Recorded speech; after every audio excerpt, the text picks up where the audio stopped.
Kebanyakan manusia apabila berkuasa atas orang lain, ia akan memperlakukan mereka secara zalim dan tidak adil, sama seperti yang dilakukan oleh Fir'aun terhadap Musa dan Namrud terhadap Ibrahim, hingga pada akhirnya mereka pun disiksa oleh Allah yang Maha Kuasa lagi Maha Perkasa.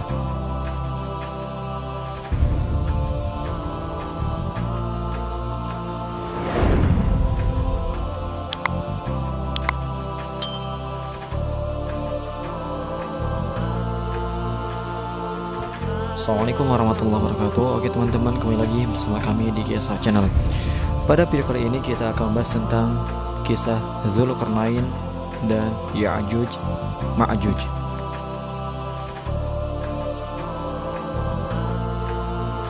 Dzulqarnain adalah seorang raja yang adil lagi beriman. Ia adalah seorang laki-laki yang dilahirkan pada zaman dahulu kala, berasal dari keturunan Sam bin Nuh alaihissalam. Dia hidup di istana ayahnya yang ketika itu menjadi salah seorang raja. Setelah ayahnya meninggal dunia, ia menggantikan kedudukan ayahnya sebagai raja. Suatu hari, Dzulqarnain pergi bersama pasukannya untuk mencari hakikat iman, hingga ia bertemu dengan Nabi Ibrahim alaihissalam. Ia pun masuk Islam melalui perantara Nabi Ibrahim. Raja Dzulqarnain melakukan tawaf menyelimuti Ka'bah bersama Nabi Ibrahim. Setelah itu, ia kembali lagi ke negerinya.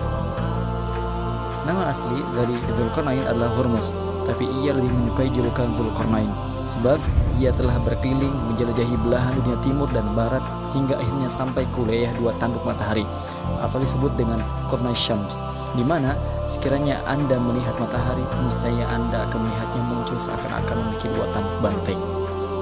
Ada yang meriwayatkan bahwa Hurmuz dulu memakai topi besi yang memiliki dua tanduk sehingga ia dijuluki Dzulqarnain. Allah memberi Dzulqarnain para menteri yang terdiri dari kalangan ahli iman dan kebenaran. Khidir alaihissalam menjadi menteri dan penasihat pribadinya.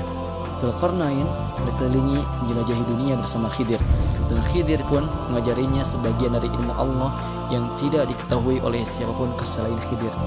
Dzulqarnain menyiapkan pasukan untuk menyeru manusia kepada Allah Ta'ala yang langsung dipimpinnya sendiri. Ia menempatkan Khidir di barisan pasukannya yang paling depan. Bersama mereka turun juga salah satu malaikat bernama Zanafil. Ia memberitahukan kepada Dzulqarnain tentang sebuah tempat yang sangat menakjubkan bernama Ainul Haya. Dan siapa yang minum dari mata air tersebut, maka ia akan hidup dalam kurun waktu yang cukup lama. Zanafil menyebutkan letak mata air kehidupan itu kepada Dzulqarnain. Ia pun berniat untuk pergi ke tempat itu. Ia berangkat bersama pasukannya menuju air mata air kehidupan, hingga ia tiba di sebuah lembah yang gelap dan penuh dengan berbahaya. Di sisi lain, Khidir berhasil sampai ke lokasi Ainul Haya. Ia pun minum air dari mata air itu.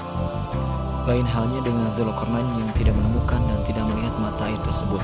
Sampainya di istana, Dzulqarnain bertemu dengan sejumlah malaikat yang kemudian memberinya sebuah batu yang sangat berharga. Ukuran batu itu sangat kecil.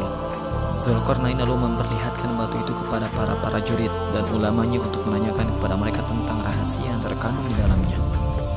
Mereka pun kemudian meletakkan batu itu di telapak tangan Dzulqarnain dan 1000 batu kecil biasa di telapak tangannya yang lain.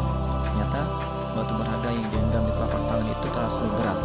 Khidir pun berkata kepada Dzulqarnain, ini adalah perumpamaan bagi anak cucu Adam yang tidak pernah merasa kenyang hingga ia dikubur di tanah. Dzulqarnain paham maksud para malaikat memberikan pelajaran itu kepadanya. Sungguh, itu adalah gambaran tentang kehidupan dunia yang pendek dan anak cucu Adam. Seberapapun Allah memberinya kekayaan, tetap saja ia akan tamak terhadap harta dan kekayaan sampai ia dimasukkan ke dalam kuburnya, hingga perutnya penuh dengan tanah. Ia hanya tanah. Demikianlah Allah memberikan segala sesuatu kepada Dzulqarnain, dari ilmu agama, kekuasaan di dunia, kekuatan, persenjataan, serta para tokoh dan menteri dari kalangan ulama yang senantiasa membimbingnya ke jalan yang baik dan benar. Dzulqarnain terus-menerus menyeru ke jalan Allah dalam wisata keimanannya. Ia memimpin langsung pasukannya untuk mencari orang-orang yang belum beriman, agar ia dapat menyebarkan keimanan dan keadilan di muka bumi, serta menunjuki manusia ke jalan yang lurus. Dzulqarnain telah mempelajari seluruh bahasa penduduk bumi, sehingga ia bisa berkomunikasi dengan semua orang dan bahasa mereka masing-masing. Ia juga mengetahui semua metode dakwah. Semua itu ia ketahui melalui hidayah Allah yang diberikan kepadanya. Perjalanan dakwah Dzulqarnain sampai di belahan bumi bagian barat, tempat matahari terbenam. Ia melihat matahari seolah-olah terbenam di mata air berlumpur. Ia melihatnya tenggelam ke dalam tanah yang hitam. Dalam artian, dia melihat matahari tenggelam seumpama lumpur hitam, kemudian tenggelam di okeanus. Ia melihat matahari itu seperti tenggelam ke dalam tanah yang hitam. hitam, karena matahari itu sangat panas dan seolah-olah membakarnya. Allah mewahyukan kepada Dzulqarnain, kamu boleh menyiksa atau boleh berbuat kebaikan terhadap mereka. Allah memberikan pilihan kepada Dzulqarnain antara menyiksa penduduk negeri ini atau berlaku adil kepada mereka, sebab mereka adalah orang-orang kafir. Dzulqarnain berkata, barang siapa yang berbuat zalim, kami akan menghukumnya, lalu dia akan dikembalikan kepada Rabb-nya. Kemudian Rabb semesta alam akan mengadabnya dengan azab yang sangat keras. Adapun orang-orang yang beriman dan mengerjakan kebajikan, maka dia mendapat pahala yang terbaik sebagai balasan yang akan kami sampaikan kepadanya perintah yang mudah. Dzulqarnain bukanlah nabi, tapi Allah telah mengilhaminya tentang apa yang harus ia lakukan, dan ia katakan itu karena Allah mencintainya, karena dia senantiasa taat kepadanya dan juga selalu berbuat kebajikan dan beramal soleh. Perjalanan dakwah kuliah timur. Setelah berhasil sampai di wilayah matahari terbenam, ia ingin pergi menuju wilayah matahari terbit. Maka berangkatlah ia bersama pasukannya yang besar lagi sangat kuat untuk melihat hal-hal yang baru menakjubkan bumi Allah ini. Dzulqarnain beserta bala tentaranya berangkat ke arah matahari terbit untuk menyaksikan keajaiban-keajaiban ciptaan Allah. Mereka berhasil menaklukkan negeri demi negeri yang dilaluinya. Dzulqarnain dan pasukannya menyiksa orang-orang kafir, bahkan membunuh mereka yang tidak mau beriman kepada Allah Ta'ala. Di tengah perjalanan, Dzulqarnain melihat orang-orang mukmin yang menyembah Allah menyambut kedatangannya. Ia tinggal bersama mereka selama beberapa waktu untuk mengajarkan syariat Nabi Ibrahim alaihissalam kepada mereka. Sungguh indah ciptaan Allah yang ditemui Dzulqarnain selama perjalanan. Gunung yang menjulang tinggi, lautan yang membentang luas, padang pasir yang tandus, tanah yang hijau, dan ciptaan-ciptaan yang pernah lihatnya sebelum itu. Ada yang terbang dan ada yang pula hidup di muka bumi atau bersarang di dalam lubang di bawah tanah. Perjalanan Dzulqarnain dan pasukannya menghabiskan waktu 12 tahun hingga akhirnya sampai di tempat matahari terbit. Di sana ia melihat keajaiban yang lain dari ciptaan Allah. Ia menemukan suatu kaum yang tidak beralas kaki dan tidak pula memakai pakaian. Tidak ada penutup atau penghalang antara mereka dengan matahari. Tidak ada rumah yang mereka tepati dan menjadikan pelindung dari sengatan matahari. Dzulqarnain menemukan tulang belulang. Ia bertanya kepada penduduk setempat tentang tulang belulang tersebut. Mereka menjawab, ini adalah tulang belulang prajurit yang sampai ke sini lebih dahulu daripada kalian.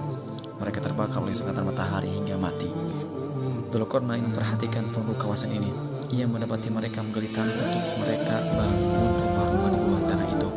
Mereka berlindung di dalam rumah tersebut dari sengatan matahari. Jika matahari telah terbenam, maka mereka pun keluar dari rumahnya layaknya hewan ternak yang akan dikembalakan di dalam pertanian. Dzulqarnain kemudian mengajari mereka cara membangun rumah yang dapat melindungi mereka dari sengatan matahari. Ia pun mengajak mereka untuk menyembah Allah Subhanahu wa Ta'ala. Mereka banyak yang beriman kepada Allah yang tidak ada sekutu baginya.